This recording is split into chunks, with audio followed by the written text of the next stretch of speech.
처음에 이 책 봤을 때 저는 번역서인 줄 알았어요. 진짜. 예. 왜냐하면 한국에서 이런 거를 할 수 있는 사람이 있으리라고 생각을 못 했거든요.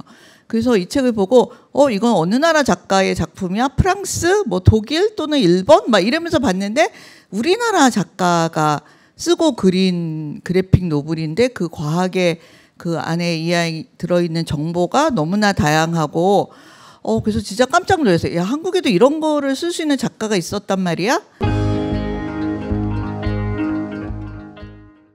일단 이 작가의 이력이 굉장히 다채롭습니다. 일단 본인의 이력을 쫙 한번 그 어디서부터 해야 되나? 자, 어디서 태어났고? 충청북도 단양에서 태어났고요. 거기서 쭉 고등학교까지 있다가 대학 오면서 이제 서울로 왔고, 서울대학교. 전공은 서울대학교 왔고 전공은 사범대학교 생물교육과였어요. 생물교육과. 그래서 제 동료들 이제 교사하는 친구들 많은데. 그리고 그 석사 서울대학교에서 동대학 학교 그 석사를 했고 그리고 처음에는 IT 회사에 취직을 했어요. 대기업이죠. 뭐 포스코 이런 데서 한 2, 3년 일하다가 그때 어머니가 굉장히 기뻐하셨겠어요. 뭐 착실하게 이렇게 잘 그래도 했죠. 그리고 그 창업을 갑자기 했어요. 그때가 2002년도 월드컵 막 할 때였었거든요. 그래서 게임 회사를 창업을 했어요. 그래서 게임 만드는 회사죠. 그래서 이제 혼자 시작해서 회사 이제 쭉 한 몇 년 운영하다가 어떤 종류의 게임이었어요? 그 당시에는 스마트폰이 아직 안 나왔을 때였는데 그 PC 게임이었어요. 근데 뭐 캐주얼 게임이라고 분류하기도 하는데 그 어린이들이 많이 하는 게임. 뭐 이렇게 막 때려 부시는 거, 그런 것도 있고 벽돌 때려 부시 이런 거. 모험도 떠나고 뭐 그 동료들도 같이 가고 뭐 이런 게임. 그러면 그때 뭐 직원이 뭐 몇 명이나 있는? 처음엔 저 혼자 시작해가지고 나중에 한 30명 정도까지 됐으니까. 30명? 그럼 꽤 큰 회사인데. 그렇죠. 회사는 계속 성장을 했는데. 근데 돈은 계속 없고 간당간당하고 뭐 이랬었던 것 같아요. 그래서 2002년부터 2007년까지 회사를 운영하다가 그 인수합병이라고 하죠. 그 큰 회사 NC소프트라는 회사 아시죠? 그 회사에 합병이 됐어요. 회사가. 그래서 저도 그 회사에서 자회사 대표로 한 3년 정도 또 같이 있다가 회사가 완전히 이제 흡수되면서 그 모회사에 그러면서 저는 잠시 나와 있었는데 그때 그 갑자기 그 민족사관고등학교라고 고등학교 아시죠?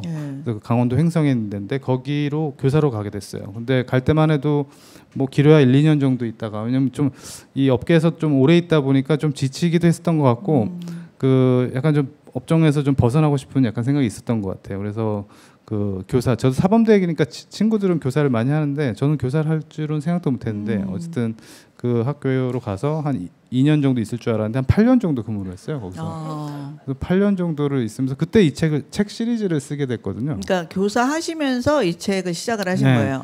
한 2년 차 때까지는 이제 시간이 또 없으니까 교사를 안 해봤으니까 시간이 전혀 안 났는데 한 2년 돌아가니까 이제 루틴이 좀 돌아가면서 여유가 생기더라고요. 그러면서 뭐라도 좀 해야 되겠다라는 약간 본능이 좀 있거든요. 가만히 있질 못하고. 그래서 그 책을 쓰려고 했는데 처음에는 이렇게 그래픽 노블까지는 아니었고 그냥 그림이 적당히 들어가는 과학책을 쓰려고 했는데 제 여동생이 또 웹툰 작가기도 해요. 그 조주희 작가라고 있는데 그 밤을 걷는 선비가 대표작이긴 한데 그 여기 또 팬들이 막 있으시군요.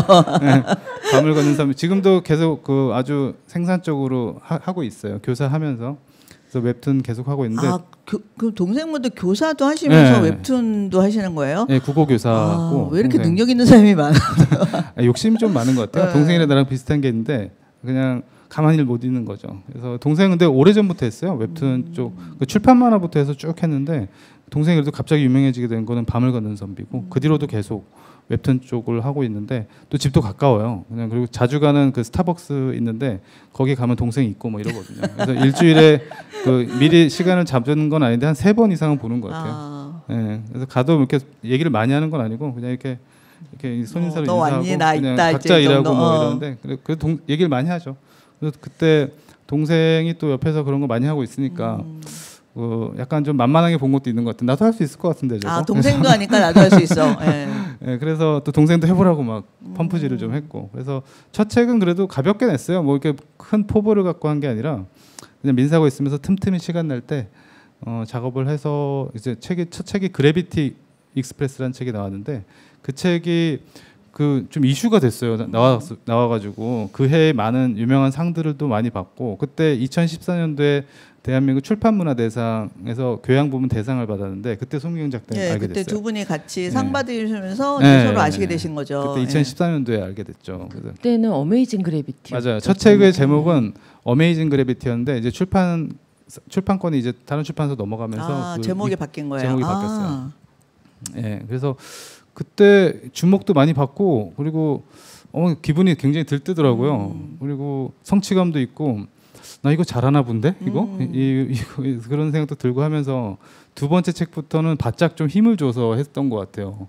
역작을 만들겠어. 뭐 이래서 그래서 굉장히 학교 생활하면서 학교 끝나면 학교에서는 일이 잘 안 되더라고요. 그래서 근처에 또 카페에 가서 횡성이니까 강원도 원주로 가야 되는데 거기 가서 또 저녁 때는 또 책 작업하고 이러면서 두 번째 책 내고 또 세 번째 책 내고 이건 이제 네 번째 책이고 지금 또 다섯 번째 이제 들어가고 있고 예, 그렇게 됐죠. 쉬지 않고 계속 하시고 계시는 거죠. 이게 할 때는 나 요번 책까지만 하고 나 이제 그만하겠다 생각이 좀 드는데 이게 시간이 생각보다 오래 걸리더라고요. 그래서 나의 그냥 사생활 다 잡아먹는 블랙홀 역할을 해가지고 아주 힘들다 했는데 막상 끝나면 다음번 책을 제대로 한번 해봐야 되겠는데 뭐 이런 또 생각이 또 욕심이 또 나고 들어서 사실 나의 남아있는 청춘을 이게 갉아먹은 약간 이 시리즈인데요. 예, 그렇긴 해요. 근데 이상하게 중독성이 좀 그게 있더라고요. 그래서 그렇게 됐고. 근데 왜 이렇게 얘기를 길게 하죠? 뭐 상관없어요. 예, 저희 시간 많죠. 시간 다 많아요. 12번 갈 것 같은데요. 그래서 어쨌든 그 2018년도까지 그 민족사관고등학교에 있다가 그 원래 있었던 그 모회사 NC소프트의 사장님이 그 같이 또 일하자 막 이렇게 또 해가지고 저도 거기 시골에 너무 오래 있는 것 같고 그래서 학교를 그만두고 거기 원래 회사로 돌아갔어요. NC소프트로. 거기서 한 1년 반 정도 일하다가 나왔어요. 근데 좀 대기업 생활이 조금 힘든 것도 있고 예전엔 뭐 젊었을 때는 뭐 시키는 거 다 하고 뭐 막 그런 거 했는데 이제 나이가 들어서 그런가 하기 싫은 거를 그냥 참고 하는 게 타협이 잘 안 되는 것 같아요. 근데 어쨌든 그 외에 뭐 여러 가지 이유도 있고 해서 요즘엔 나와서 그래도 이제 책 작업에 좀 약간 집중하고 있어요 요즘에. 근데 어쨌든 이제 지금은 전업 작가가 되신 거네요. 그렇죠. 근데 두 분 다 실은 그림을 어떻게 보면 전공한 건 아니시잖아요. 근데 두 분 다 그림을 같이 하는 작업들을 지금 두 분 다 계속 하시고 계시잖아요. 그러니까 그 그림을 뭐 누구라도 물론 그릴 수는 있겠지만 잘 그리는 건 쉽지 않잖아요. 언제부터 두 분은 나는 그림을 그려도 되는 사람이야라고 생각하셨는지. 사실은 저는 어릴 때 그림 그리는 거 더 좋아하긴 했고 글을 쓸 수 있다는 걸 알게 된 게 오히려 나중이었는데 그 길을 이렇게 오게 된 거죠. 저희가 그 얘기 나눴다고 제가 한 거는 저희가 2013년에 처음 본 건가요? 2014년 4년도 그러니까 왜냐하면 2014년 1월인지 2013년 12월 말이었는지가 조금 시상식 날짜는 헷갈려요. 근데 이제 출판문화사 54회 때 받으면서 저는 아동청소년 부문 그 과학교양 부분에서 된 거예요. 근데 이제 또래기도 하고 이렇게 돼서 같은 테이블이었고 이렇게 알게 됐는데 우리 성향이 약간 둘 다 전혀 다를 것 같은데 좀 비슷한 부분들이 있어서 잠깐이지만 서로 그런 거 알겠더라고요. 일단 조희론 작가님 이렇게 멀쩡해 보이지만 되게 덜렁거리세요. 멀쩡해 보이나요? 예, 약간요. 얼핏 멀쩡해 보이지만 좀 덜렁거리고 그리고 저도 이렇게 얼핏 가만히 있으면 멀쩡해 보이는데 아시잖아요. 걸을 때 안 보고 걷는다고 저보고 맨날 걸을 때 주변을 안 보고 걷고 약간 이제 둘 다 약간 비슷한 덜렁거림이 있고 또 하나는 이 분야를 선생님 이제 어쨌든 이것도 기본 스토리라인 안에 있는 거고 그림도 해야 되고 하는데 우리가 그런 걸 전공하거나 배우거나 어떤 스승을 따로 두거나 이러지 않은 생활인이었던 거죠. 즐기는 생활인.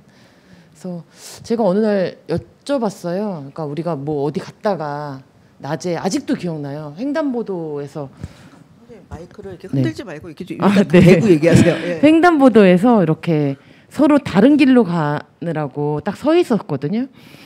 근데 문득 제가 그게 궁금한 거예요. 왜냐하면 저도 제가 할 수 있다는 걸 모르고 살다가 뒤늦게 저 30대 후반에 시작했던 일이었기 때문에 더 작가님은 언제 본인이 이런 걸 할 수 있다는 거 알았냐, 알고 있었냐, 옛날에 알고 있었냐 했더니 몰랐다고 하더라고요. 그래서 저한테 되물었어요. 저도 몰랐다. 근데 그때 아직도 기억나요. 그러니까 어떤 인생의 순간은 박제되잖아요. 근데 둘이 약간 벙해서 잠깐의 정적이 딱 흘러가요. 이렇게 만화로 치면 이렇게 천둥 치는 표시 있잖아요. 딱 하면서 번쩍 하더라고요. 그런 다음에 우리가 동시에 했던 말이 그냥 하면 되는 거였는데, 이제 그때 신호가 이미 바뀌어 있었고 이제 신호가 남으면 띠리리리 뭐 소리 나잖아요.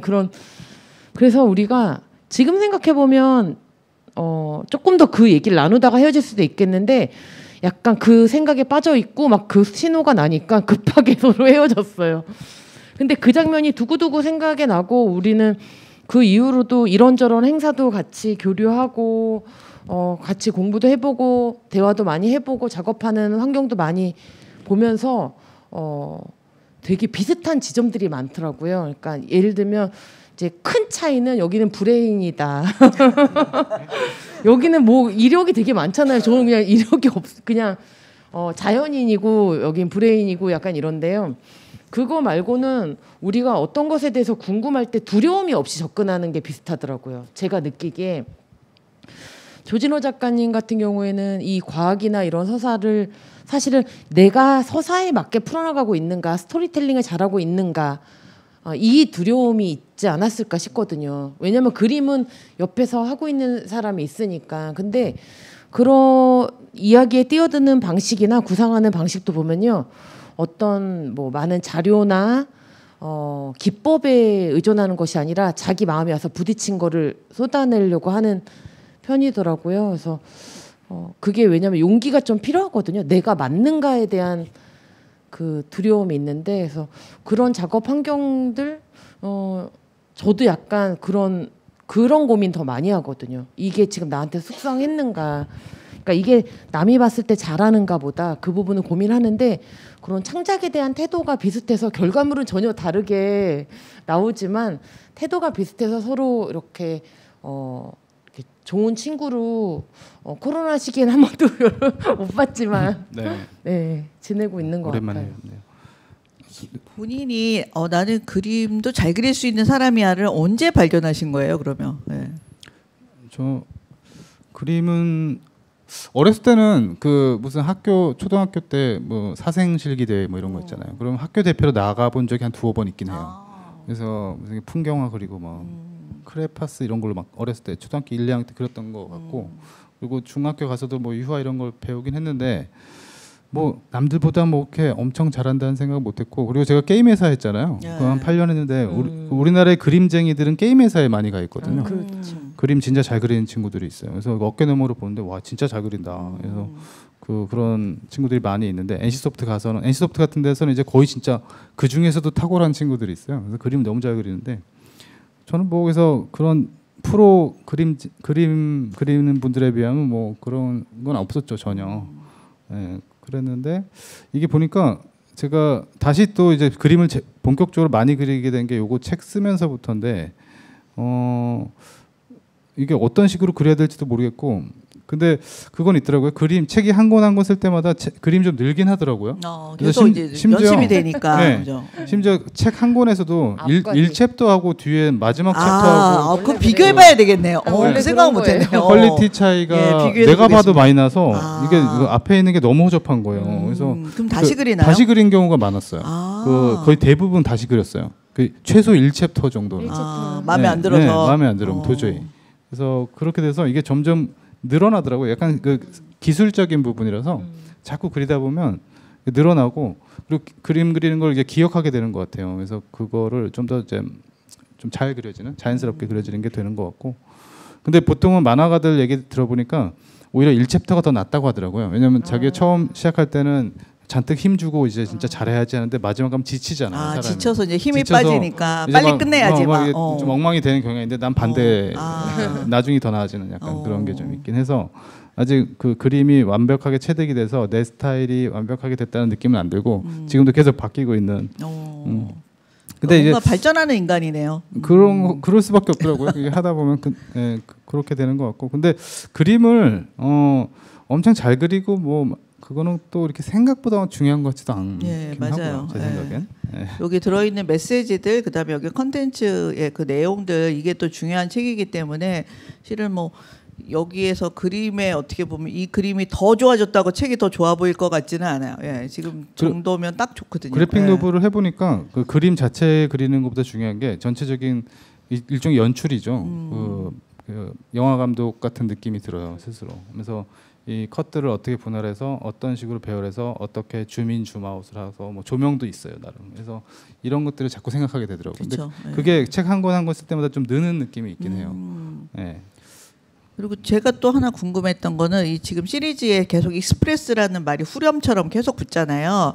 그래서 그거는 어떤 데서 그 아이디어를 이렇게 만드셨는지. 그것도 크게 뭐 그게 없었는데 처음에는 첫 책이 제목이 어메이징 그래비티였어요. 그래서 이 제목은 뭐 괜찮았던 것 같은데 이제 출판사를 옮기면서 시리즈로 가게 되면서 시리즈로 관통하는 뭐 약간 그게 있어야 될 것 같았거든요. 근데 그 첫 번째 책도 그렇고 두 번째 책도 그렇고 그 기차가 좀 많이 등장하거든요. 그 약간 옛날 기관차 같은 증기 기관차 같은 이미지가 꽤 들어가고 그 기차가 약간 장면 전환 및 뭔가 의식의 어떤 이동 이런 거를 약간 상징하는 그런 이동 수단 같은 느낌이 있거든요. 제 책에 보면. 그래서 기차도 많이 나오고 하니까 익스프레스로 하자. 그래서 이번에 기차가 안 나와서 제가 서운했어요. 왜 그러니까. 기차가 안 나오고 비그로만 나오고 배만 나오는 거야. 좀 바꿔봤어요. 이제 기차 좀 지겹다. 그래서 맨 마지막에 잠깐 나와요. 그래서 근데 저는 약간 그런 그 기계들 중에서 그 왠지 1900년대 초반이나 1800년대 후반에 있을 법한 기계들 있죠. 막 칙칙폭폭하고 이렇게 막 진짜 기계 같은 그 디자인을 되게 좋아하거든요. 그래서 어떻게 보면 증기기관이 이제 생겨서 얼마 안 됐을 때 기계 활발하게 활동하고 있을 때의 그런 분위기. 그 뭐 스팀펑크라고 하는데 그 디자인 쪽으로 해서 그거를 좀 좋아하는 느낌이 있어요. 그래서 제 책에도 보면은 그 이게 뭐 시대가 있는 책이 아니죠. 물론 이제 과거와 현재를 왔다 넘나들고 이러는 거긴 한데 그래서 왠지 느낌은 의상이라든가 뭐 그 기계 탈 것들 이런 것들은 약간 그 시대의 것들이 좀 많이 있는 것 같아요. 개인적인 취향. 그 과학의 어떤 그런 걸로도 봐서 그 시대가 뭐 과학적인 발견이라는 게 특별히 많은 시대인가요? 그것도 그래요. 네, 뭐 이렇게 우리가 아는 그 물리학자들이라든가 뭐 양자역학, 중력 뭐 여러 가지 그 현대 과학을 쫙 성장하게 된 게 보통 1800년대 후반부터 1900년대 중반 뭐 이런 그때 뭔가 많이 발견되고 연구되고 그런 게 많죠. 그래서 잘 어울리는 것 같기도 하고. 그러셨구나. 또 이제 어떻게 보면 이게 과학 그래픽 노블이 한국 작가는 다른 분이 별로 없지 않아요? 없는 것 같아요. 그죠, 거의 제가 알기로는 없는 걸로 알아서. 제가 2013년도 14년도에 이제 첫 책을 낼 때만 해도 진짜 없었거든요. 저도 이게 너무 맨 땅에 뭔가를 하는 거다 보니까 책을 서점 가서 많이 찾아보고 또 사보고 했는데 국내 저자의 저작물이 딱히 별로 없었고 그죠? 외국 책들 가끔 외국 책은 조금 있는데 그죠. 그런 했는데 근데 보니까 그 뒤로요. 그 제가 그래도 한 8, 9년 이렇게 쭉 작업을 하면서 그새 좀 많이 생겼어요. 그래요. 그런 분들이. 근데 저처럼 뭐 다 그리고 쓰고 하진 않는데 그래도 약간 그래픽 노블, 만화 약간 그리고 이런 분들이 좀 생겼어요. 그러니까 그래픽 노블은 좀 많이 생겼는데 과학 그래픽 노블은 저는 못 봤던 것 같아요. 그래도 한 두어 명 지금 생각나는 부분이 있긴 해요. 근데 저는 약간 책을 만들 때 무의식적으로나 약간 그 영화 만든다 생각이 좀 들긴 하거든요. 그 영화를 떠올려요. 이거 영화 판권을 팔아야겠군요.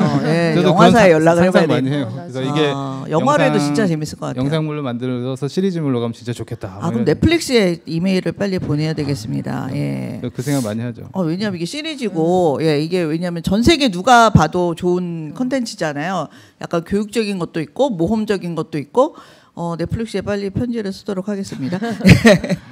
자, 그리고 또 어쨌든 그 민사고의 선생님으로 또 오랫동안 근무하셨잖아요. 근데 저는 그때 선생님이 이제 거기 학교에 계실 때 가끔 이렇게 그 무슨 바베큐를 학생들하고 하는 사진을 본 게 굉장히 인상적이었거든요. 그래서 그때 학교 생활은 또 어떠셨는지 잠깐 소개를 해주세요. SNS에서 많이 보셨죠. 예, 거기 민사고 학교 생활 여기 그 자녀분들 이제 고등학생 계실 것 같긴 한데. 저요. 고등학생. 둘째 고3 됐어요. 와, 둘째가. 셋째는 이제 민사고 보내시면 될까요? 어렵겠는데. 거기는 저도 거기를 그냥 뭐 이렇게 갑자기 가게 됐어요. 제가 거기 가고 싶다고 해서 간 게 아니라 갑자기 저한테 들이닥치는 게 있더라고요. 살다 보면 그런 거 있지 않나요? 뭐 이렇게 뭔가 준비해서 간 게 아니라 그냥 갑자기 그냥 들이닥치는 거에서 간 건데 저 돌이켜 보면 되게 좋았던 것 같아요. 그때. 그래서 거기서 완전 시골이거든요. 거기. 그래서 이게 뭔가 그 동안의 생활과 완전 단절된 느낌도 상당히 가졌고 학생들하고 재밌게 놀았죠. 그리고 고등학생쯤 되니까 이제 머리도 크고 말도 좀 통하고 잘 통해요. 오히려 저보다 훌륭한 아이들이 많아요.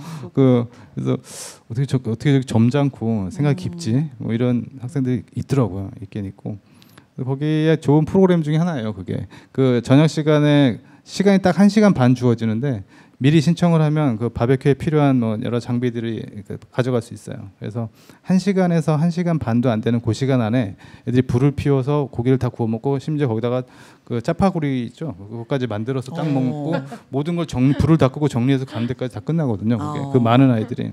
거기서 애들이 이제 훈련이 돼가지고 그게. 그래서 저는 할 게 없어요. 그냥 불 피우는 것까지 다 알아서 하니까. 저는 근데 선생님들이 한 분씩 꼭 거기서 그걸 있어야 돼요. 그 감독 비슷한 걸 해야 돼서 지켜는 보고 그러면 그게 학생들이 스스로 하는 바베큐 파티예요. 네, 담당 선생님 있어야 되니까 가끔 학생들이 와서 선생님 이번에 바베큐 내일 모레 하려고 그러는데 좀 그거 좀 담당해 주시면 안 되냐고. 나는 대부분 오케이 했어요. 왜냐면 그 고기 먹는 거 좋아가지고. 그 학생들한테 그럼 선생님이 고기를 얻어먹는 그런 시스템이군요. 느낌이에요. 나는 선생님들이 뭔가 학생들을 거주는 그런 시스템인 줄 알았어. 아니에요. 근데 1학년 정도 학생이면 좀 어버버버해서 이게 불 피우는 거 잘 안 되니까 내가 도와주긴 하는데 한 2학년만 돼도 선수가 돼서 그래서 내가 학생들한테 그랬어요. 너희들 지금 이거 잘 먹는데 너희들은 앞으로 평생 이제 고기를 굽게 될 것이다. 그래서 어딜 가나 너희들이 해야 될 거야. 뭐 너무 잘하면 또 그런 게 계속 나한테 그 일이 오는 거죠. 내가 너무 잘하니까. 그랬구나. 근데 거기는 굉장히 우수한 학생만 오는 학교잖아요. 그러니까 어떻게 보면 교사로서는 되게 편한 데 아닙니까? 그럴 것 같아요. 제 생각에도 좋게 말하면 훌륭한 학생이고 약간 범생이 같은 느낌이 있어요. 그래서 아직 다른 학교를 제가 근무를 안 해봐가지고 모르겠는데 사고 치지도 않고 내 기준으로 봤을 때는 조금 더 이렇게 너무 어른스럽게 하지 말고 좀 뭐 이렇게 학생다운 그게 있어야 되지 않나 이런 생각할 정도로 대체로 너무 다 철이 들어서 오는군요. 네, 뭐 다 그런 건 아니지만 그래도 그런 학생들이 좀 많은 것 같고. 선생님 뭐 궁금한 거 있으면 질문하세요. 기론한 만화 이렇게 웹툰 하시잖아요. 그게 되게 재밌어서 그거 보면은 조진호 작가의 진면목은 사실 저는 거기 있다 생각하거든요. 왜냐하면 안 보신 분들이 없었으면 좋겠어요. 그러니까 유머 감각이 있고요. 또 하나는 그러니까 웃겨요. 웃기고 약간 조진호 작가님이 거기서 이렇게 꾸밈 없이 드러나요. 그래서 자기의 삶을 또 보여줄 수 있어요. 어머니 이야기, 어머니, 아버지, 동생 이런 등장인물들이 나오고요. 또 하나 자기가 작업하는 현실, 또 이제 그런 얘기 해도 되나요? 방송에 솔로세요. 전국에 계신 많은 여성분들 연락 주세요. 근데 전 아니요 포기했어요.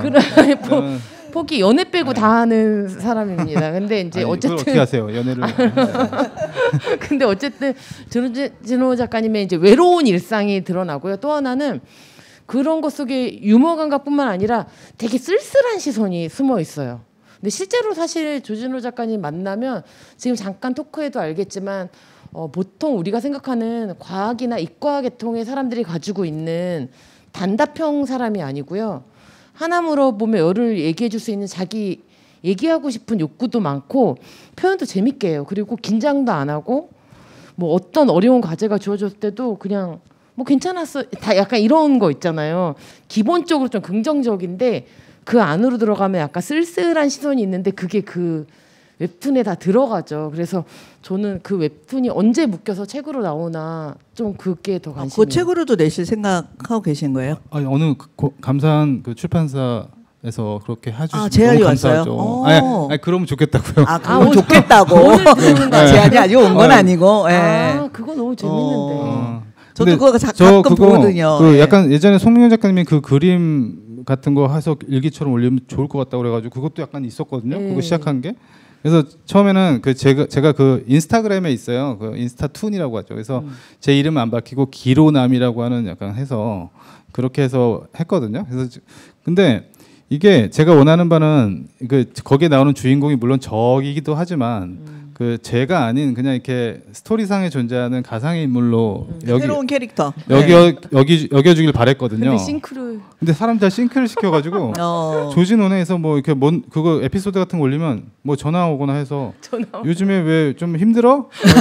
너 이런 일이 있었어? 이거는 내 얘기기도 하지만 아니야 신경 쓰지 마 그냥 작품이라고 보면 된다고 했는데도 이제 이미 근데 고착화된 것 같아요. 그게 그래서 이게 아닌데 그래서 요즘엔 이거 이렇게 하면 안 되는데 그래서 저는 그거 꾸준히 해서 너무 기뻤던 게 이제 저는 그거 한번 해보시라고 막 뽐뿌할 때 이거 계속했으면 좋겠는데 이게 보는 사람이 많지 않으면 그만둘 것 같은 거예요. 근데 이게 되게 재밌는데 홍보는 또 안 하고 있고. 그럼 우리가 해야 되나요 홍보는? 이게 홍보한다고 되나요? 근데 이걸 한번 보면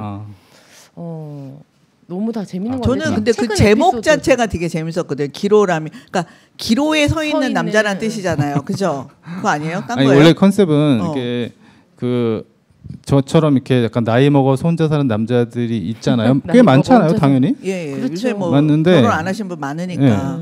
근데 결혼 안 하신 여성분도 많잖아요. 그렇죠. 근데 여성분의 존재는 되게 드러나는 느낌이 좀 있어요, 개인적으로. 잘 지내세요, 막. 그런데 내가 아는 형님도 있고 동생도 있고 내 또래들이 있는데 다 어디가 있는지 모르겠는 거예요. 약간 다 숨어 있나요? 음지에 있는 느낌이에요. 그러니까. 근데 분명히 인구수 대비 비슷한 수가 있어요. 있을 텐데 나처럼. 그죠? 근데 뭔가 사회로부터는 뭔가 뭐 스스로 그렇게 한 거겠지만 숨기는 거 아니야? 뭐 그런 내가 혼자 사는 있는데, 남자라는 걸 숨기는 거 아닐까요? 나도 그렇고 그분들도 만나보면 생각이 많고 뭔가 복잡하고 고민도 많고 그리고 이제 뭐 좋은 것도 있고 뭐 여러 가지 있거든요. 그래서 그 가상의 캐릭터를 통해서 그런 남자의 어떤 삶을 그냥 소소하게 하고 싶다. 했는데 그 별로 그렇게 효과는 없는 것 같고 그 만화조차 별로 이제 보지 않는 그런. 근데 다들 그냥 이게 어떤 일반적인 얘기를 하는 게 아니라 선생님 얘기를 이렇게 투영해서 한다고 다들 오해하고 계신 거예요. 그러면 그렇죠. 근데 물론 내 얘기가 많아요. 많긴 한데 대부분이 한데 그래서 심지어 우리 어머니가 또 거기 팔로잉을 하시면서 어머니가 보시고 걱정하세요. 또 전화 오시는 거예요. 너 왜 그렇게 사냐? 그래서 그거 보시지 말라고 해서 막 그래서 저도 이제 이거 계속 해야 되나? 그럼 어머니 차단해야 되나? 어떻게 해야 되나? 시선이 재밌는 게 이렇게 보통 그 길에서 일어나는 일들을 지나가는 사람이 있고 해찰하는 사람이 있잖아요. 근데 저도 그런 걸 다 보느라고 항상 늦고 구경하고 서 있는 사람이거든요. 근데 조진호 작가도 그래요. 근데 그게 신기한 게 뭐냐면 저 같은 사람은 있을 수가 있죠. 근데 조진호 작가는 되게 많은 일을 왕성하게 두뇌를 돌릴 것 같은데 그러니까 이성과 감성과 이런 것들이 같이 가지고 있는 게 좀 전 신기하더라고요. 근데 보면은 오리가 엄마 오리 따라간 그것도 실제 있었던 얘기예요. 그 얘기 한번 해주세요. 토크하면서. 저는 그건 기억이 안 나는데 우리는 엄마 오리 따라가는 애기 오리. 난 그거 약간 그냥 과학적으로 봤는데. 그건 아침에 저희 아파트 단지가 좀 오래된 아파트인데 그 안양천이 저 멀리 있어요. 목동 그쪽이라서. 근데 아침에 되게 일찍 그날따라 엄청 일찍 일어난 동트고 막 이러던데 꽥꽥 소리가 들려가지고 그 집 앞에 그 놀이터 있는 쪽에서 보니까 진짜 오리가 있는 거야. 그래서 여기 왜 오리가? 그럼 안양천에서 거기까지 온 거예요? 되게 거리가 꽤 되거든요. 그리고 길도 여러 번 건너야 되고. 근데 혼자 온 것도 아니고 새끼가 한 3마리 있어요. 그래서 꽥꽥꽥 가면서 가는데 이게 뭔 일이지? 그래서 이거 어떻게 되지? 그래서 걱정이 되는데 난 갈 데가 있으니까 이제 막 가면서 계속 보는데 보니까 고양이가 이 새끼들 노리고 있더라고요. 그렇죠. 고양이들은 그 새끼가 먹잇감인 거지 그냥 걔네한테는. 가니까 또 어미가 이렇게 2단 옆차기 하면서 이렇게 다시 또 쫓고 이러는데. 어미 오리가 고양이를 2단 접차기로 물리치는 거예요. 네. 와, 그러니까 뭐 이제 파다닥 하면서 진짜 되게 용기 있는 오리네. 하더라고. 근데 걱정이 계속 됐는데 그래서 한 500m 정도 가다가 걱정이 돼서 다시 돌아와 봤어요. 이거 어떻게 했더니 새끼가 안 보이더라고요. 어디 갔어? 모르겠어요. 그래서 그 어미만 계속 이렇게 왔다 갔다 하고 있고 새끼가 안 보여. 그래서 그 주변의 고양이들에 의해서 된 건지 아니면 좀 어디 놓쳐가지고 숨어 있을 수도 있는 건지 있잖아요. 난 걱정이 돼서 계속 보니까 또 위에 보니까 까치들이 또 노리고 있는 것 같더라고요. 그래서 노리는 애들이 많구나. 이거 거의 우리 야생의 동물의 왕국인데 뭐 그래서 그거를 기로남에다가 올렸는데 그 시선 안에 보면은 사실 보통 그냥 갈 텐데 다시 돌아왔다는 그 대사가 있었잖아요. 그게 이 작가 조진호 작가님을 설명해 주는 것이기도 하고요. 자, 그러면 일단 이 책 얘기를 좀 해볼게요. 이게 진화에 대한 이야기잖아요. 예, 그래서 이제 진화라고 할 때 여기도 이제 그 중요 인물로 나오는 게 멘델이라는 그 유전 법칙을 완두콩 가지고 연구하신 분, 그 다음에 이제 찰스 다윈, 종의 기원 쓰신 분, 이렇게 두 분이 계속 중요 인물로 이렇게 나오시잖아요. 그래서 그러면 어쨌든 그 두 분이 그런 진화학에서는 제일 중요한 그런 과학자인가요? 보통 진화론 하면 그냥 찰스 다윈이 그 대표적이죠. 현대적인 어떤 진화론의 틀을 딱 만드신 분이니까. 근데 멘델은 그 진화론자라기보다는 유전학자. 뭐 유전학의 아버지 이렇게 불리기도 하는데, 근데 그 다윈의 진화론이 좀 힘을 받게 된 게 처음에 만들었을 때는 그게 약간 이론적으로 약간 좀 뭔가 불분명했어요. 근데 거기에 이론적 토대를 제공한 게 그 멘델의 유전학 이론인데, 근데 멘델은 그 다윈보다 더 옛날 사람이에요. 그쵸, 근데 그 사람의 이론이 좀 이렇게 묻혀 있었어요. 그 수도승이기도 했고, 물론 학계에서는 그냥 이렇게 묻혀 있었는데 논문은 남아 있었던 거거든요. 근데 그 다윈 이후에 그 몇몇 진화론자들이 어떤 이론을 막 내놓고 있는데 보니까 한 100여 년 전에 멘델이라는 수도승이 쓴 논문이 자기들 것보다 더 나아요. 그래서 재발견된 거거든요.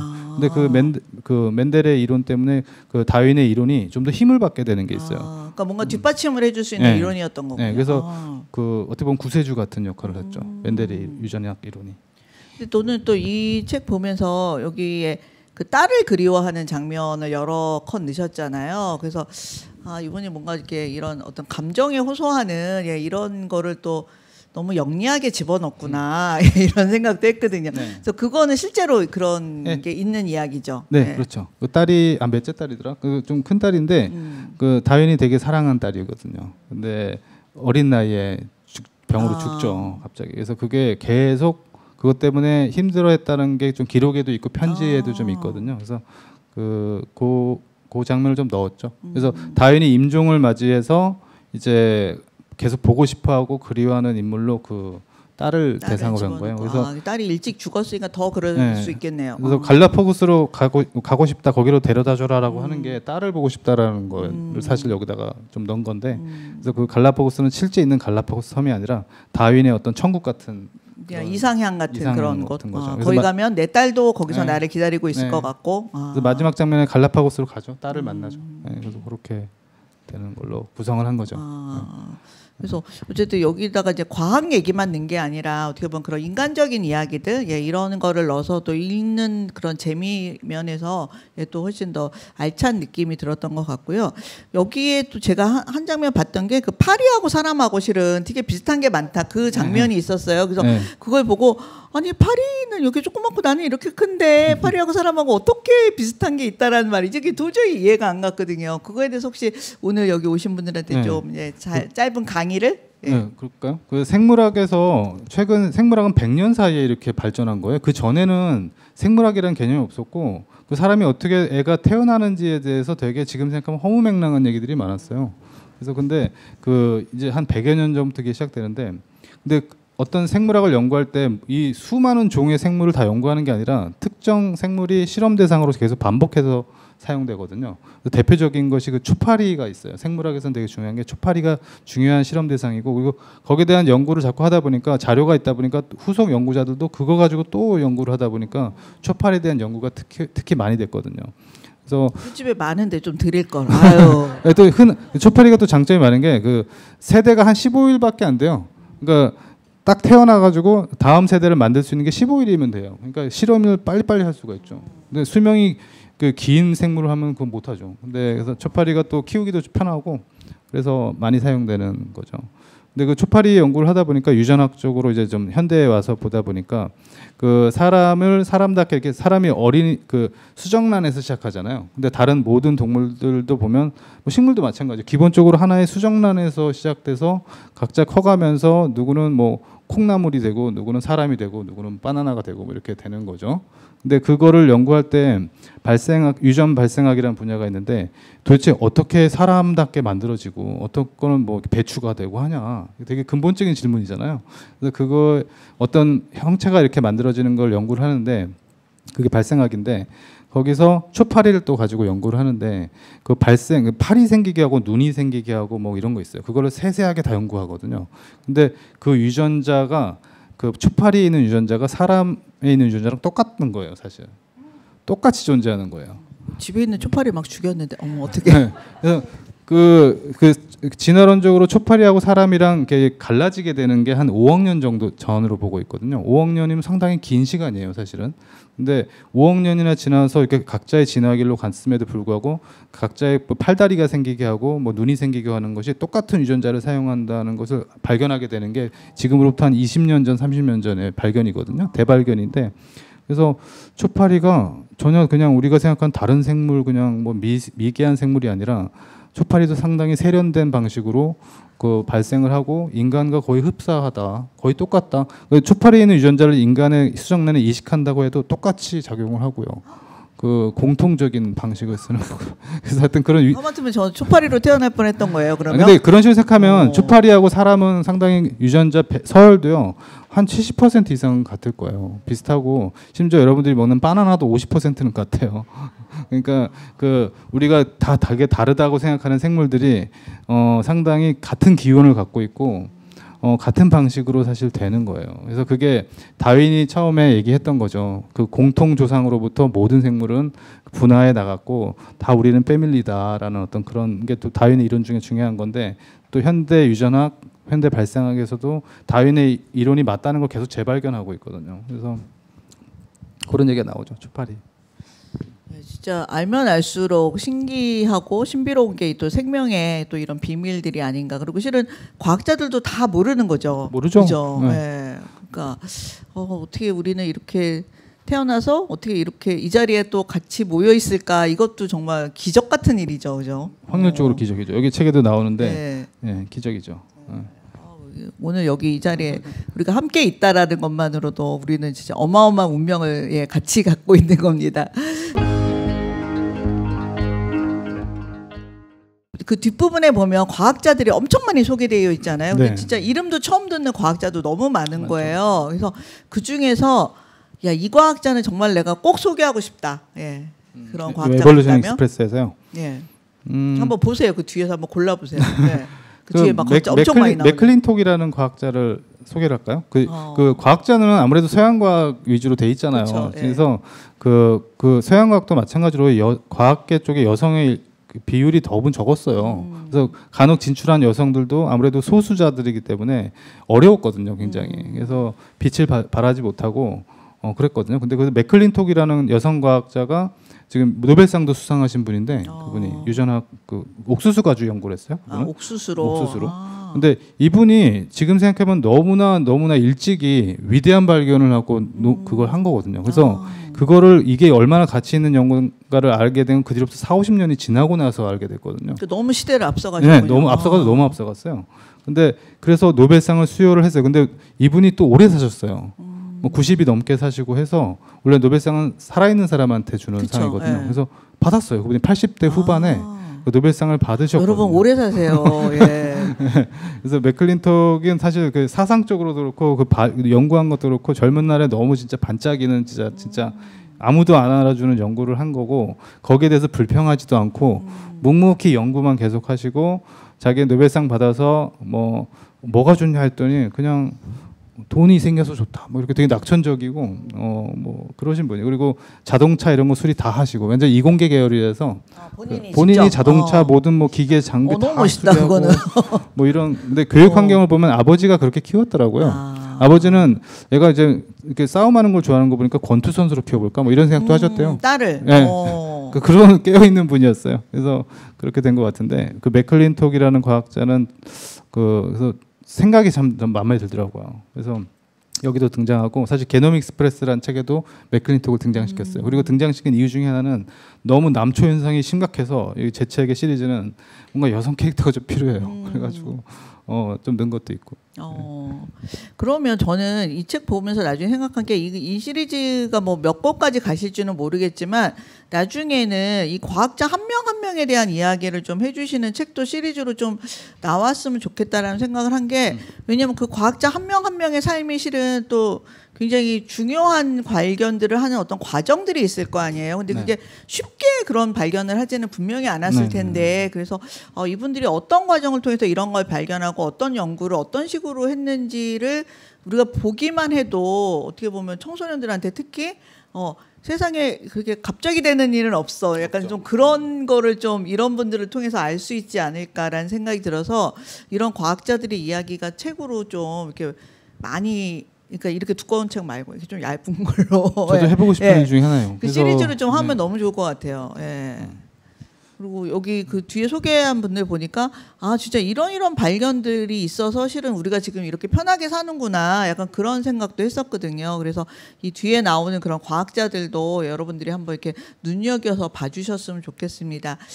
선생님 작품에 대부 흐르는 학자들이 이제 스토리를 위해 존재하기도 하지만 그 고뇌하는 모습들이 계속 되게 반짝반짝하거든요. 그래서 그게 이야기성이 느껴지게 하는데 저는 그러니까 뭐 이게 정교한 계획에 의해서 이렇게 기획한 건 아닌데 저도 그러니까 쓰다 보니까 그 과학자들에 대한 조금 편견이 있죠. 나도 있고. 그러니까 되게 일단은 머리가 좋은 사람들이고 뭔가 천재적이고 뭐 그리고 좀 약간 AI 같기도 하고 뭐 그리고 그 약간 감성 없을 것 같고 들어도 복잡한데 이거를 저거 만든 분들이잖아요. 그래서 그런 게 있는데 사실상 이렇게 보면 좀 심층적으로 보면 인간들이고요. 다분히 인간이고 인간적이고 그리고 감정이 들어가요. 그리고 어떤 근거 없는 믿음들이 있어요. 원래 과학에는 믿음을 추종하는 게 아니죠. 객관적인 사실인데 그게 아니라 믿음이라는 게 그 사람의 연구에 많은 걸 좌우하거든요. 그리고 또 이게 찌질한 부분들 되게 많고 그리고 그걸 발견해내는 과정에서 어떤 끈기와 뭐 이런 걸 발휘했는지가 다 있거든요, 당연히. 그래서 이 만화로 그리다 보니까 캐릭터가 있잖아요, 기본적으로 그림으로 표정도 살아 있고. 그래서 그게 만화의 어떤 장점이죠. 물론 소설도 물론 묘사를 자세하긴 하지만 만화는 바로 보여주니까. 그래서 그런 갈등이라든가 그리고 감정, 그러니까 뭐 환희, 좌절, 막 그리고 뭐 시기하는 것도 있고 이런 것들이 들어갈 수 있어서 좋거든요. 그리고 그건 사실이고요, 벌어졌던 일이고. 그래서 이 사람의 그런 감정을 쫓아갈 수가 있고 동시에 사고하는 과정이 있거든요. 어떤 뭐 뉴턴의 뭐 그 중력 이론이 갑자기 번뜩 나온 게 아니거든요. 거기까지 가는 과정들, 사고의 과정들이 있는데 그걸 자세히 들여다보면 충분히 나라도 그렇게 할 수 있겠다는 생각이 들 수도 있어요. 여러분들도 다분히 인간적이고 그래서 그런 걸 간접 경험해주게 하는 게 약간 목표라기보다는 그런 식으로 되면 좋겠다. 그냥 우리가 일반 과학책들 보면 물론 과학책도 전 재밌게 잘 봐요. 근데 정보 위주로 대부분 이제 나가 떨어지죠 중간에. 이게 인내하지 못하는 거예요. 이게 너무 정보량도 많고 그러니까 물론 매니아들은 그걸 또 즐기긴 하는데요. 근데 제 책은 그런 거보다는 조금 더 대중적으로 좋아할 만한 요소를 좀 넣고 싶었어요. 그래서 캐릭터가 항상 살아 네, 있어요. 캐릭터가 있고. 근데 단점은 이제 어떤 중력 또는 여기처럼 진화 이렇게 쓰면 관계된 사람이 너무 많다 보니까 캐릭터가 너무 많다라는 얘기가 있긴 해요. 캐릭터를 다 넣을 수는 없는데 그죠?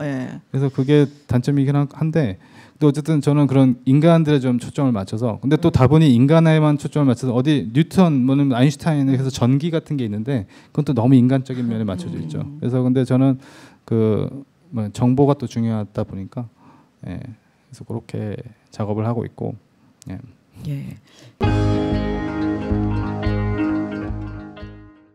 지금 다음번 책이 아까 여기 예고는 나와 있던데 그거는 어떤 내용인가요? 그 양자역학은 요즘에 또 이슈도 많이 됐죠. 벌써 그 텔레비에서도 많이 나오고 하는데 양자역학이 소재예요. 그래서 그 현대과학의 근데 양자역학을 만화로 그래픽 노블로 했을 때 우리 일반인들이 읽고 이해가 될까요? 그게 이제 과제죠. 근데 근데 양자역학은 말만 제가 들어도 어려울 것 같은. 예. 개인적으로 느끼는데 그 소재들이 있죠. 뭐 중력, 이번은 생명의 진화, 뭐 이렇게 그 소재들이 있는데 소재로 과학의 소재로 봤을 때는 진짜 좋은 재료긴 하거든요. 아, 양자역학이라는 예. 그 그래서 소재가. 이게 지금 그 네 권 나올 때까지 아직 안 나온 게 자신 스스로 계속 약간 미루고 있었어요. 이거는 좀 잘 쓰고 싶었거든요. 아, 근데 소재가 너무 좋기 때문에. 왜냐하면 요리를 하는데 재료가 너무 좋은 게 있는데 그 요리도 잘 나와야 될 거 아니에요. 그래서 그런 것 때문에 계속 미루고 있었던 건데 이제 미룰 수가 없는 상황이 돼서 이번 책 같은 경우는 좀 벌써부터 시작 이제 초창기인데도 아 이거 잘해야 되는데 약간 이런 느낌이 좀 있긴 해요. 왜냐하면 좋은 소재를 가지고 이상한 책이 나와버리면 나 스스로 좀 실망감이 좀 있을 것 같아서 네, 잘 쓰고 싶은데 근데 생각하는 것만큼 그렇게 복잡하거나 그러진 않아요. 그 양자역학이 왜 어렵냐면 정말? 양자역학이 왜 어렵다고 하냐면 일반적으로 느끼기에는 직감과 달라요. 직관과 많이 달라요. 그래서 이해가 안 되는 게 좀 있거든요. 근데 그만큼 또 재밌고 그래서 과학에 입문하는 보통 일반 사람들이라든가 뭐 학생들도 그렇고 양자역학의 매력에 빠져서 그 길로 가는 사람들이 생각보다 많거든요. 그래서 그런 거 그리고 현대 과학에서 여러분들 지금 문명 있죠. 그 1900년 전의 문명과 지금 현대 문명을 구분짓는 것이 양자역학 이전이냐 이후냐거든요. 그 여러분들 쓰는 뭐 우리 전자 시대에 살고 있잖아요. 일렉트로닉 제품으로 쓰잖아요. 근데 그 전과 후를 가르는 거는 양자역학이거든요. 그 전자 제품의 토대가 되는 게 그래서 되게 중요하기도 하고 실질적으로. 예, 그러면 여기 현장에 오신 분들 중에 혹시 질문 있으시면 한두 명 정도 질문 받고 예, 이제 마무리를 하려고 그러는데요. 혹시 예, 질문 있으신 분 손 들어주세요. 예. 오늘 말씀 너무 재밌게 들었고요. 제가 책을 미리 봤었으면 좋았는데 와서 오늘 조금 봤어요. 근데 앞부분에 좀 보니까 월리스라는 사람이 나오더라고요. 그러니까 다윈이 실제 진화론을 발표를 할 때 공동으로 두 사람이 발표를 했다는 거예요. 그리고 실제 그 사람이 먼저 정리된 걸 얘기를 하니까 다윈이 너무 충격받아가지고 열심히 썼다고. 그래서 제가 아까 찾아봤어요. 이렇게 스마트폰으로. 이 사람 뭐지? 찾아보니까 한 2013년도 정도에 서구에서도 굉장히 이 사람에 대해서 많은 발굴들을 하고 당시에 어떻게 다윈이 그러면 거의 주인공처럼 진화론의 주인공처럼 앞에 나서 있고 오늘날까지도 그 사람이 왜 이렇게 가려졌는가 이런 거에 대한 그 기사들이 조금 있더라고요. 그래서 실제 이 얘기가 처음부터 다윈이라고 하는 인물에 굉장히 집중돼 있잖아요. 근데 그런 과학계의 그런 여러 가지 음모론이라든지 내지는 실제 뒤에 발견되는 그런 과학자들이 있잖아요. 네. 그래서 그런 부분들에 대해서는 일부러 감추신 건지. 아니요, 일부러 감춘 건 아니고 월리스는 그래서 저도 그 좀 짠함 같은 게 있죠. 그래서 맨 뒷부분에 그 에필로그 부분에 그 월리스가 등장해요. 그래서 근데 실제 근데 월리스가 맞아요. 근데 워낙 중요한 이론이기 때문에 여러 가지가 있는데 월리스가 오늘날 갑자기 재발견된 건 아니고 당시도 좀 이슈가 됐는데 좀 차이점이 있긴 하죠. 다윈은 먼저 시작한 건 맞는 것 같아요. 연대적으로 봤을 때 그 고민은. 근데 종의 기원이라는 책은 그 다윈이 갈라파고스라는 데를 갔다 오고 나서 20년이 지나고 나서 나왔거든요. 그만큼 신중한 다윈신이라는 어떤 책도 있던데 그만큼 그 강박 같은 게 있어서 틀리면 안 되고 완벽해야 된다라는 것 때문에 너무 많은 그걸 하거든요. 그래서 월리스라는 사람이 없었으면 종의 기호는 더 늦게 나왔거나 안 나왔을 수도 있겠다는 생각이 좀 들긴 하거든요. 근데 월리스가 그 멀리 동남아시아에서 다윈이 아무래도 그때도 이미 좀 유명하신 분이었어서 자기가 이런 논문을 내려고 하는데 한번 봐주세요라고 해서 편지로 좀 자세하게 썼는데 그걸 편지를 보고 충격받은 거거든요. 다윈이 본인의 진화론의 상당 부분 많은 골격에 있어서 비슷한 부분이 있었거든요. 그래서 거기서 이제 당혹감을 감추지 못하죠. 그래서 그 뒤로 있었던 건 기사 보신 거랑 비슷한 걸 거예요. 그래서 근데 월리스는 그 살아생전에서도 진화론을 다윈이즘이라고 부를 정도로 다윈을 추앙했어요. 어떻게 보면 사람이 참 좋은 건데요. 자기가 물론 그런 아이디어를 같이 생각한 건 맞지만 다윈 선생님처럼 이렇게 많은 자료와 데이터와 그리고 이렇게 깊이 있는 식으로 자기는 거기까지 못 간다.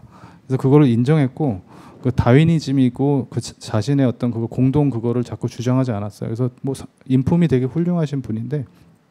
근데 또 후대의 사람들은 너무 겸손해서 좋을 게 없는데 그래도 좀 누구 같았으면 그걸 가지고 자기도 같이 이름을 올려야 된다고 주장하는 사람도 있긴 있죠. 근데 그걸 가지고 그 사람은 월리스는 뭐 뭐 그렇게 본인이 그렇게 얘기했고 또 그렇게 얘기하니까 또 오히려 또 좋게 평가받고 이런 것도 좀 있긴 있죠.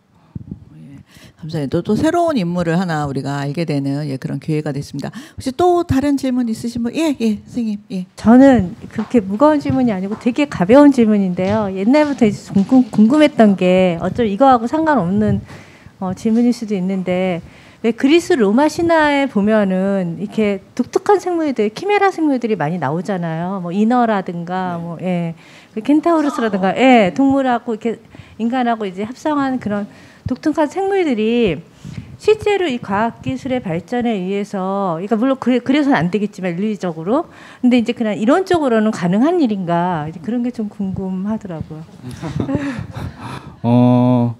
그 일단 제 그거 뭐에서 뭐 밑에는 말인데 위에는 사람이 나올 확률은 없어 보여요, 기술적으로. 그건 어렵고, 근데 우리가 보통 좀 식물에는 그게 좀 나와요. 식물 같은 경우는 발생 과정이 조금 단순한 부분도 있고, 그리고 그 우리 동물 같은 경우는 발생 과정에서 뭐가 하나만 잘못돼도 그냥 보통은 그냥 죽어요, 발생 과정에서. 그래서 그런 경우가 대부분 100%에 가까운데, 식물은 대충 뭐 잘못돼도 얘가 우격다짐으로 성장하는 경향이 좀 있거든요. 그래서 가끔 그런 키메라가 나와요. 자연 상황에서도 나와요, 그냥. 자연에서도. 그래서 새로운 종으로 등극하기도 하거든요. 그리고 인공적으로 요즘에 그렇게 하는 경우도 있어요, 일부러. 그래서 그게 가능한데 동물은 어렵다. 그거는 이제 불가능하다. 알겠습니다. 오늘은 여기까지 얘기 듣고 마무리를 해야 될 것 같고요. 오늘 또 이렇게 귀한 시간 내주셔서 좋은 이야기 들려주신 조진우 작가님, 그리고 또 패널로 나와주신 송미경 작가님께 한번 박수 한번 해주세요. 감사합니다.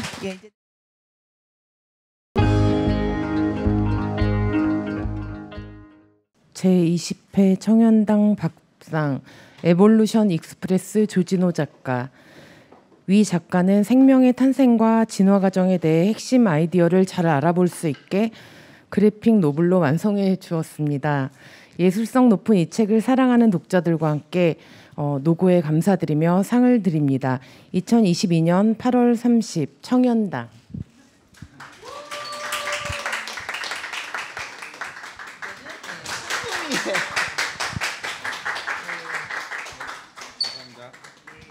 감사합니다. 이제 잠깐 내려가서 잠깐 기다리세요.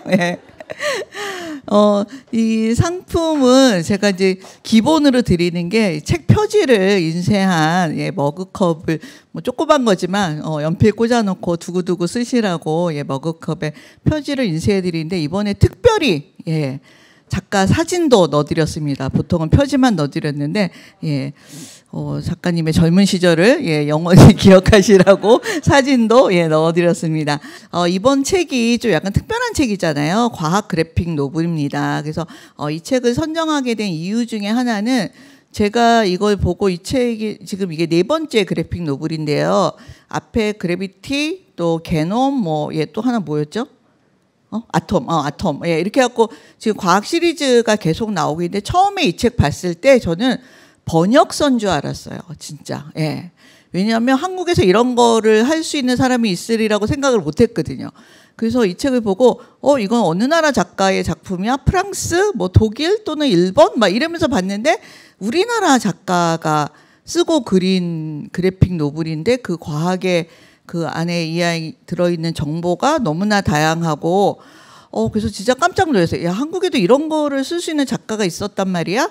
하고 굉장히 놀랐습니다. 그래서 이번에 4권 중에 한 권을 이제 선정한 거는, 이게 이제 거의 최근작이어서 이걸 선정한 거지만, 실은 그 4권 어느 걸 보셔도 정말 다 놀라실 거예요. 그리고 또 특히 이제 저같이 이제 문과 쪽 사람들은 과학에 항상 취약하잖아요. 근데 과학 공부를 호기심은 있지만 어떻게 공부해야 될지 잘 모르겠는 그런 사람들을 위해서 정말 좋은 안내서가 되고 있습니다. 그리고 그림의 그 질도 굉장히 높고, 우리가 흔히 이제 어린이들 과학 만화책도 가끔 사주잖아요. 그런데 그 과학 만화책을 샀을 때 이제 아이들은 재밌게 보지만, 이제 우리 어른들 입장에서 볼 때는 그냥 웃기는 얘기는 너무 많고, 거기에 과학 얘기는 너무 조금만 들어있어서 조금 너무 아쉽다, 이런 생각이 항상 들었는데, 정말 이 책은 페이지 어디를 펼쳐도 정말 알찬 이야기가 가득가득 들어 있습니다. 그래서 정말 어느 한 페이지 하나 이렇게 뺄 수 있는 페이지가 없는 그런 책이기도 합니다. 그래서 그런 의미에서 저는 이 책이 좀 더 많이 알려졌으면 좋겠는데 왜 이렇게 많이 안 알려졌지? 그 부분 때문에 이걸 선정한 이유도 있고 앞으로 이 책을 해외에 수출해야 되겠다. 이런 책은 수출하고야 말아야지 막 이런 생각도 들어서 뭔가 우리가 응원하면 나중에 전 세계 수출도 할 수 있지 않을까? 이런 생각도 해서 이 책을 선정을 했고요.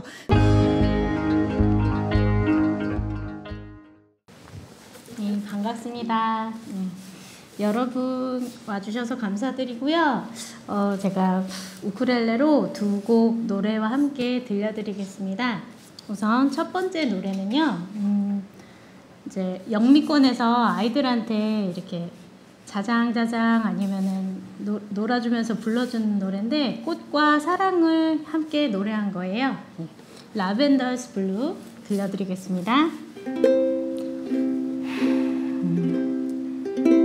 Lavender's blue, dilly dilly, lavender's green. When I am king, dilly dilly, you shall be queen. Who told you so, dilly dilly, who told you so?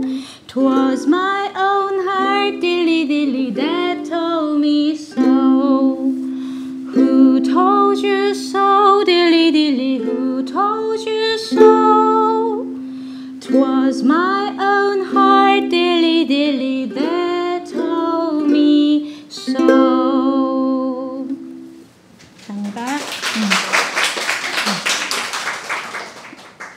다음 곡은 여러분 악동 뮤지션 좋아하세요?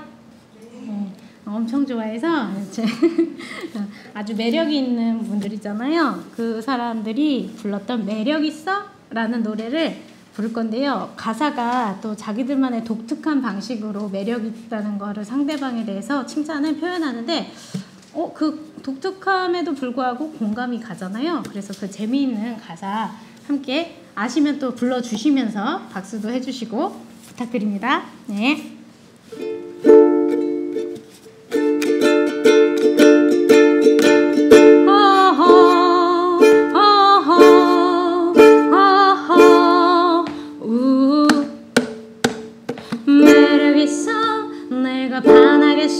다이어트 중 마주친 치킨보다 매력있어. 어쩔 땐 바삭한 어쩔 땐 매콤한 반전의 그대여 매력있어. 내가 반하겠어. 대기여 회장비서보다도 매력있어. 겨울밤 뜨끈한 오뎅 국물보다 매력있어. 도대체 내 어떤 면이 내 마음을 따뜻하게 하는지. 회장비서보다도 매력있어. 그지 않으면 어떡하지 않고 하지만 이게 뭐야 내가 빠져버렸어. 도대체 뭐야 날 이렇게 만든 이 정체가 뭐야. 마술사 마법사 아님 어디서 매력학과라도 성공하셨나. 어서 벗어 비호감 티 어서 벗어. 매력 있는 자만이 알 수 있는 컬럼 벗어. 하고 너만의 매력을 이 세상 저 세상에 어필해. 어서 벗어 비호감 티 어서 벗어. 매력 있어 매력 있어. 도대체 뭐야 날 이렇게 만든 이 정체가 뭐야. 마법사 마술사 아님 어디서 매력학과라도 전공하셨나. 매력있어 내가 반하겠어. 감사합니다.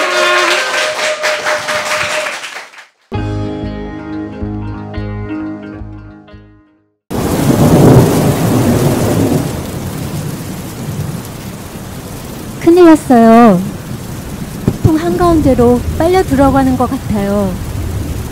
배가 침몰할 수도 있어요. 다인 선생님, 비구름은 절대 가라앉지 않는다.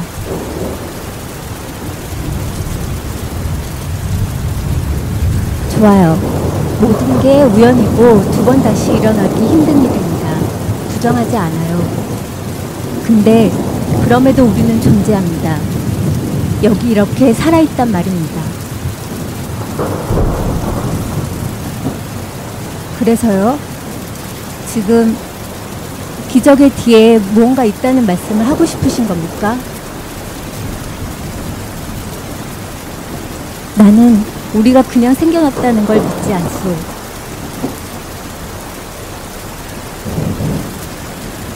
멘델 선생님, 복권에 당첨된 사람이 그 희박한 확률을 뚫고 당첨된 것을 특별하다 여기는 것과 무엇이 다릅니까?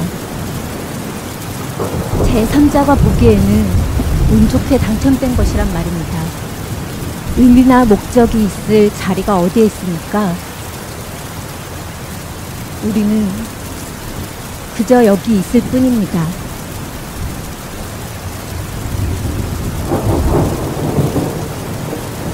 나는 그 말이 굉장히 기분 나빠요.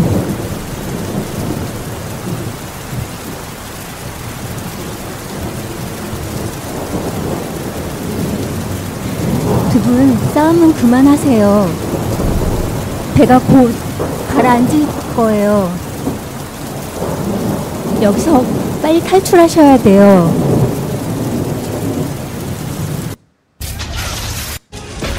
어서요. 시간이 없어요.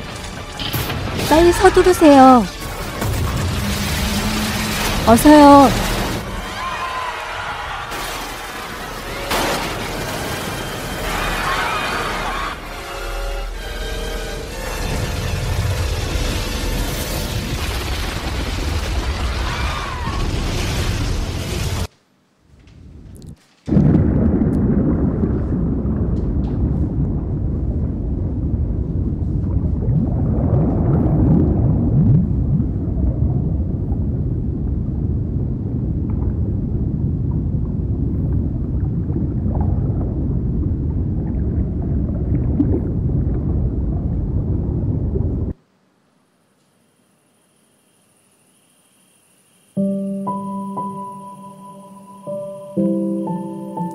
그만 봐요.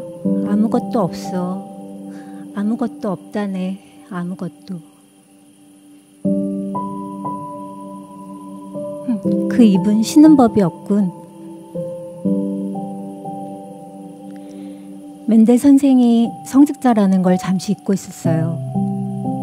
생명체에 이른 길, 인간까지 이어온 그 길에 분명한 이유가 있길 바라셨겠지요. 그렇게 신을 영접하고 싶으셨겠지요. 당신이 뭘 안다고. 그만합시다.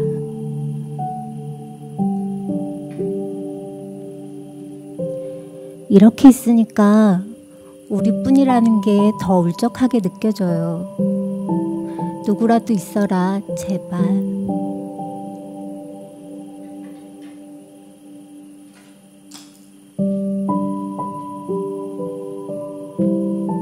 다행히 우리뿐이 아니지 않은가. 지구에서 수많은 생물들과 함께 살고 있잖소. 그런 생각 안 들어? 이 얼마나 소중한 순간인지. 아슬아슬하게 버티면서 무려 40억 년을 이어온 생명체들과 지금 이 순간 함께 있을 확률이 얼마나 될까? 분명 그 확률의 분모에는 우주에 존재하는 별의 수보다 더 많은 숫자가 들어갈 거네.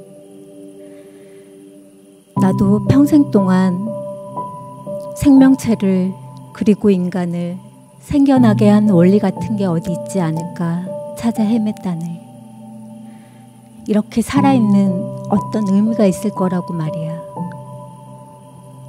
그러다가 문득 깨달았지. 의미 따위는 주어진 게 아니다. 지금 이 순간 스스로 만드는 거다. 의미는 생각보다 가까이 있다고. 여기까지입니다.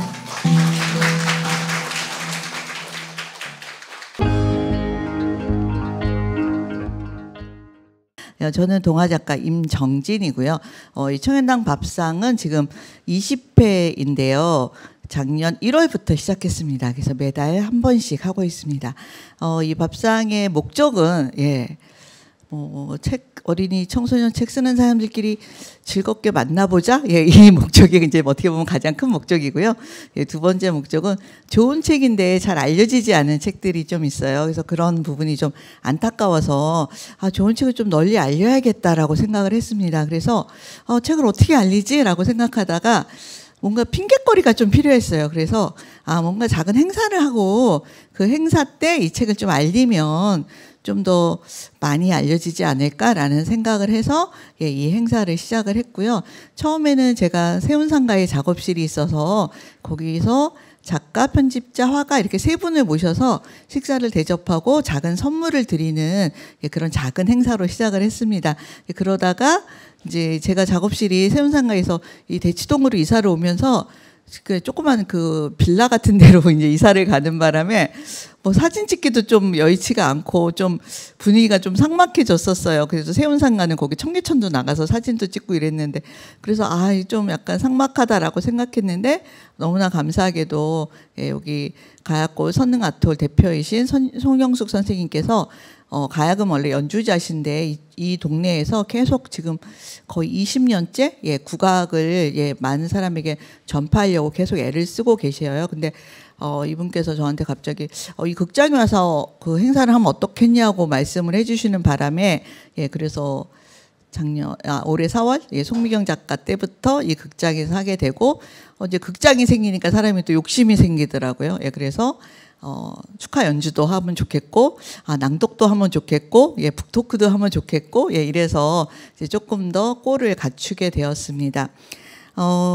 이 행사는 청년당 밥상이었는데 이제 북토크가 붙는 바람에 이름이 조금 길어져서 청년당 밥상 북토크가 되었습니다. 그리고 상의 이름이 밥상이라서 좀 이상하다라고 생각하실 수 있는 것 같은데 저희가 처음에 이거 어떤 행사를 할까 막 생각하다가 그렇다고 제 이름을 뭐 해서 문학상 이렇게 할 수는 없잖아요. 그래서 이거를 후배들을 격려하는 뭔가 자리라는 뜻이 들어가는 이름이었으면 좋겠고 뭔가 상도 들어갔으면 좋겠고 그러다가 제가 어쨌든 후배한테 밥 한 번 사주는 거는 괜찮잖아 라는 생각이 들어서 밥상이라고 이름을 붙였고 청년당은 제 작업실의 이름입니다. 그래서 이 책을 이제 소개를 하면서 작가, 화가, 편집자 이렇게 세 분을 초대하는 그런 자리를 처음부터 만들었는데요. 그 이유 중에 하나는 실은 좋은 책 한 권 만드는데 뒤에서 남몰래 애쓰시는 분이 너무나 많죠. 근데 항상 작가만 이렇게 앞에 나와서 이 책을 이 작가가 다 한 듯한 느낌을 주는 것도 저는 좀 약간 그러면 그 뒤에서 애쓴 사람들도 좀 우리가 알아줘야 되는 거 아니야? 라는 생각이 들었습니다. 그래서 어린이 청소년 책의 작가와 그 책의 그림을 그려주신 화가 또 그 책을 만드느라고 애쓴 편집자, 실은 제 욕심 같아서는 편집 디자이너까지 부르고 싶었어요. 근데 처음에 이 상을 제정할 때가 4명 이상 못 모일 때였거든요. 그래서 저까지 하면 손님을 3명밖에 부를 수가 없어서 디자이너는 못 불렀지만 제 마음속에는 디자이너도 부르고 싶고 또 출판사 대표님도 불러서 칭찬해드리고 싶고 그런 마음이 있었습니다. 귀한 책 만드는 일이 점점 어려워지고 귀한 책을 알리는 일이 점점 어려워지는 그런 시대고 또 책을 많이 안 읽는 시대다 보니까 또 한편으로는 이런 귀한 책을 좀 많이 읽는 사람들이 더 많이 행복했으면 좋겠다라는 생각을 하기도 합니다. 자, 이 책을 선정은 어떻게 하느냐라고 좀 많이 질문들을 하시는데요. 저 혼자 그냥 합니다. 저 혼자 하고 심사위원 없습니다. 심사위원 없고 왜냐면 상금도 없고 그냥 오로지 재미와 웃음만 있는 상이고요. 제가 상금을 드렸으면 좋겠지만 아직까지는 그렇게 뭐 집을 팔 수는 없어서 상금은 못 드리고 조그만 상품들을 드리고 있습니다. 이 행사를 계속 하느라고 제가 이제 많은 분들에게 도움을 받고 있어요. 그래서 또 후원금을 보내주시는 분들이 있습니다. 이번 달에는 김연아 씨, 홍한희 씨, 임양선 씨, 김은혜 씨, 김예순 씨가 후원금을 주셨고요. 또 여기 장소 후원은 항상 선능아트홀의 송영숙 대표님께서 장소 후원을 해주시고 있고요.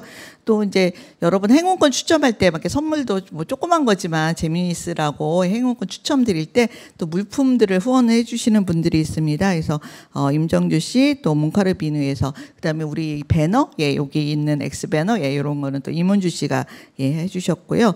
그다음에 저희가 이제 이 행사를 할 때 그냥 여기 오실 수 있는 분은 실은 오시고 싶은 분은 많지만 실제로 오실 수 있는 시간과 이런 거를 내실 수 있는 분은 그중에 정말 한 20분의 1 정도만 오시잖아요. 그래서 다른 분들에게도 이 작가의 이야기를 들을 수 있는 기회를 드리고 싶었는데 제가 행사하면서 제가 촬영하면서 뭐 도저히 이렇게는 할 수가 없어서 그냥 계속 고민만 하고 있었는데 너무 감사하게도 책앤TV 채널에서 오셔서 촬영도 해주시고 또 이걸 나중에 또 편집해서 유튜브에 올려주셔서 그러니까 실은 이게 아카이빙이 되잖아요. 그래서 작가의 어떤 이야기들을 두고두고 우리가 언제든지 볼 수 있게끔 자료를 계속 올려주시는 그런 또 후원을 해주셨습니다. 그래서 너무 감사하게 생각합니다.